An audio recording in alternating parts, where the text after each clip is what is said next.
علی بھائی، سب سے پہلا سوال بنیادی ہے محرم الحرام کے حوالے سے کہ اسلام میں محرم الحرام کے مہینے کی فضیلت اور اہمیت کیا ہے، اور اس کا جواب جو ہے وہ قرآن حکیم اور صحیح الاسناد احادیث کی روشنی میں وضاحت فرما دیں۔ یہ کہنے کی ضرورت ہی نہیں، قرآن اور صحیح الاسناد حدیث ظاہر ہے اسی سے ہی ہم بیان کرتے ہیں۔ دیکھیں جی، محرم کا جو مہینہ ہے یہ ہجری کیلنڈر کا پہلا مہینہ ہے۔ اس پہ امت کا اجماع ہے کہ سیدنا عمر فاروق رضی اللہ تعالیٰ عنہ علیہ السلام کے دور خلافت کے اندر سیدنا علی ابن ابی طالب کے مشورے سے ہجرت کو بینچ مارک مقرر کیا گیا، کیونکہ ہجرت کے بعد ہی نبی علیہ السلام کو غلبہ نصیب ہوا۔ ہجرت مدینہ سے پہلے صرف 125 بندے مسلمان تھے 13 سالہ مکی دور میں، اور ہجرت مدینہ کے بعد کے اگلے 13 سال کے اندر رومن اور پرشین امپائرز بھی گر چکی ہوئی تھی آلموسٹ، الحمدللہ۔ تو یہ بینچ مارک تھا۔ 125 بندے مسلمان ہیں ہجرت مدینہ کے وقت۔ 2 ہجری میں غزوہ بدر ہوتی ہے، 3 ہجری میں غزوہ احد ہوتی ہے، 5 ہجری میں غزوہ خندق، 6 ہجری کے اندر صلح حدیبیہ، 7 ہجری میں غزوہ خیبر، 8 ہجری میں فتح مکہ، اور 8 ہجری میں ہی غزوہ حنین مشرکین عرب کے خلاف آخری جنگ ہوتی ہے۔ 9 ہجری کے اندر غزوہ تبوک، رومن امپائر سے ٹکرانے کے لیے نبی علیہ السلام خود تشریف لے گئے 30,000 جانثار صحابہ کے ساتھ رضی اللہ عنہم اجمعین۔ لیکن رومن امپائر کا جو ہیڈ تھا کیسر روم، وہ دہشت کھا کے بھاگ گیا۔ نبی علیہ السلام آلموسٹ وہاں پہ 40 دن تک رہے۔ تمام قبائل سے آپ نے معاہدے کیے کہ یا نیوٹرل رہو گے یا ہمارا ساتھ دو گے۔ اگر کیسر روم اس وقت جنگ کے لیے تیار ہو جاتا تو جنگ یرموک وہیں پہ ہو جاتی، اور پھر نبی علیہ السلام کی 11 ہجری میں وفات ہو گئی۔ یہ میں نے ایک ہسٹری کے طور پہ بتایا۔ سیدنا علی کا مشورہ تھا کہ ہجرت کو ہم بینچ مارک مقرر کر کے پیرلل میں جو ہمارا لیونر کیلنڈر ہے چاند کے اعتبار سے، وہ ہجری کیلنڈر سٹارٹ کیا جائے۔ ویسے لیونر کیلنڈر تو اسلام سے پہلے کا ہے، سولر بھی اور لیونر بھی، لیکن پھر یہ اسلام کے ساتھ ہی منسوب ہو گیا۔ عیسوی بھی مسلمانوں کے ہی ہیں اور ہجری بھی مسلمانوں کے ہی ہیں۔ سیدنا عثمان رضی اللہ تعالیٰ عنہ کا مشورہ تھا کہ محرم کو بینچ مارک کیا جائے پہلے مہینے کے اعتبار سے۔ نبی علیہ السلام کے مبارک دور میں، سیدنا ابوبکر کے دور میں یہ ڈیسائیڈ نہیں تھا کہ کس مہینے سے اسلامی کیلنڈر سٹارٹ ہو، تو سیدنا عثمان کا مشورہ تھا کہ محرم سے سٹارٹ ہو۔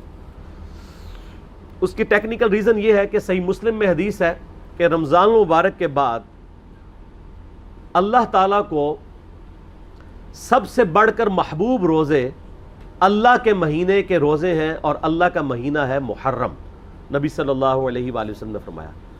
تو چونکہ اللہ تعالیٰ نے اسے خاص اپنے ساتھ اس مہینے کو کیا ہے، رمضان تو امت کا مہینہ ہے، محرم کے مہینے کو اپنے ساتھ خاص کیا ہے، اس لیے سیدنا عثمان کا مشورہ تھا کہ اسے بینچ مارک کیا جائے۔ اس کے علاوہ سورہ توبہ کی آیت نمبر 36 میں آپ پڑھیں گے کہ جب سے اللہ تعالیٰ نے زمین و آسمان کو پیدا فرمایا تو حرمت والے مہینے 4 ہیں، کل مہینوں کی تعداد 12 ہے۔ آپ دیکھیں لیونر ایئرز دیکھیں، اس میں 12 مہینے ہیں، سولر میں بھی 12 ہیں، اور ان میں سے 4 حرمت والے ہیں۔ وہ کون سے 4 ہیں؟ وہ بخاری اور مسلم دونوں میں یوم النحر کا خطبہ ہے نبی علیہ السلام کا، قربانی والے دن کا۔ اس میں آپ علیہ السلام نے فرمایا وہ 3 کنزیکٹو مہینے ہیں، ذی قعدہ، ذوالحجہ اور محرم، اور چوتھا مہینہ ہے رجب کا۔ یہ 4 حرمت والے مہینے ہیں۔ اسلام سے پہلے بھی ان مہینوں کے اندر جنگ کرنا منع تھی، لڑائی کرنا منع تھا، اور اسلام نے بھی اسے حرام کیا۔ ان کی یہ حرمت ہے۔ تو اسلامی جب کیلنڈر کا آغاز محرم سے ڈیسائیڈ کیا گیا، پھر محرم کی اہمیت اور بڑھ گئی کہ پہلا مہینہ ہی حرمت والا ہے۔ اس کے علاوہ محرم کے مہینے میں ایک دن ایسا تھا، عاشورہ کا دن، جو بخاری مسلم میں آلموسٹ 50 احادیث ہیں کہ جو اسلام سے قبل بھی مشرکین عرب اس دن کا روزہ رکھتے تھے، اسلام نے اسے کنٹینیو کیا، اور جب تک رمضان کے مہینے کے روزے فرض نہیں ہوئے، یہ عاشورہ کا 10 محرم کا روزہ فرض تھا۔ عاشورہ کا لفظ بخاری مسلم میں موجود ہے۔ جب یہ فرض ہو گیا تو بخاری مسلم میں آتا ہے نبی علیہ السلام نے فرمایا یہ آپشنل ہے۔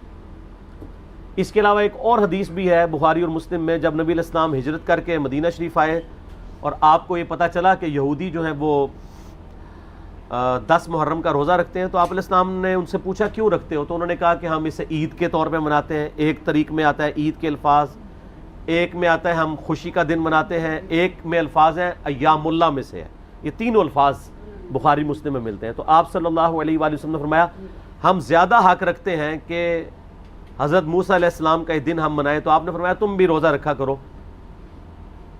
مسلمانوں نے پھر سے اس روزے کو شروع کیا۔ پھر بخاری مسلم کی ایک حدیث میں آتا ہے کہ ایک صحابی نے عرض کیا کہ اللہ کے محبوب صلی اللہ علیہ وآلہ وسلم آپ تو ہمیں مخالفت کا حکم دیتے ہیں یہود و نصارہ کی، تو یہ انہی کی پیروی ہو جائے گی۔ تو آپ نے فرمایا کہ اگلے سال میں زندہ رہا تو 9 محرم کا روزہ رکھوں گا۔ لیکن جب مسلم شریف کی اس حدیث کا ترجمہ کیا جاتا ہے تو بریکٹ میں لکھا جاتا ہے بھی، 9 کا بھی رکھوں گا، اس لیے کہ جامعہ ترمذی کے اندر موجود ہے 755 نمبر حدیث، اس کے انڈر امام ترمذی نے کومنٹس لکھے ہیں کہ عبداللہ ابن عباس کہتے ہیں یہود و نصارہ کی مخالفت کرو، 9 اور 10 دونوں کا روزہ رکھو۔ اس کی پوری سند سنن الکبری البیہقی میں موجود ہے۔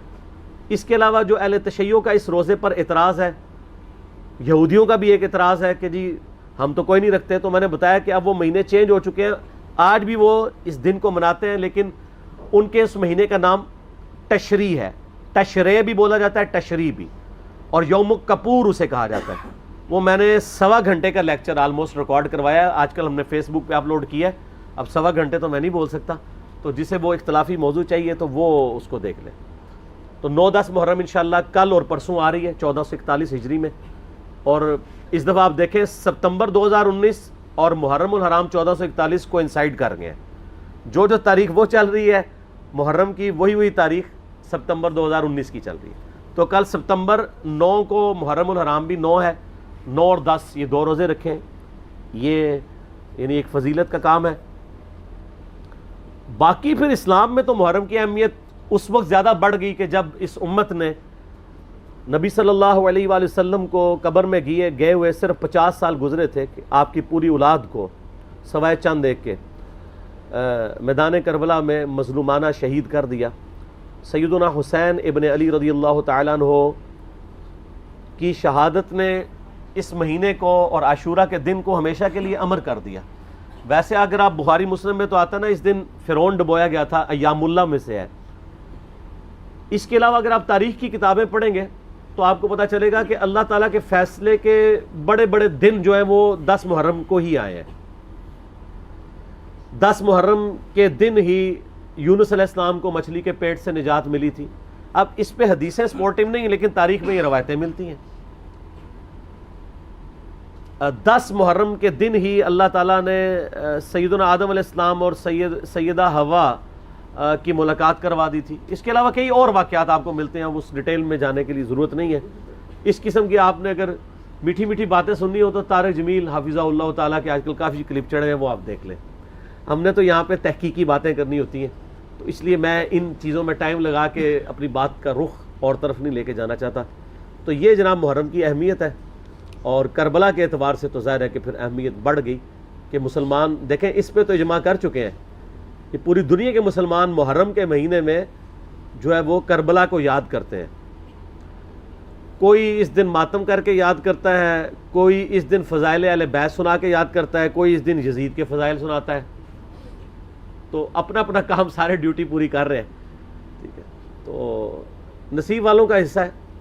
اللہ تعالیٰ ہمارا خاتمہ اہل بیت کے ساتھ فرمائے، قیامت والے دن ہمیں معشور فرمائے ان کے ساتھ، آمین، اور ان کی محبت پہ ہمارا خاتمہ فرمائے، آمین۔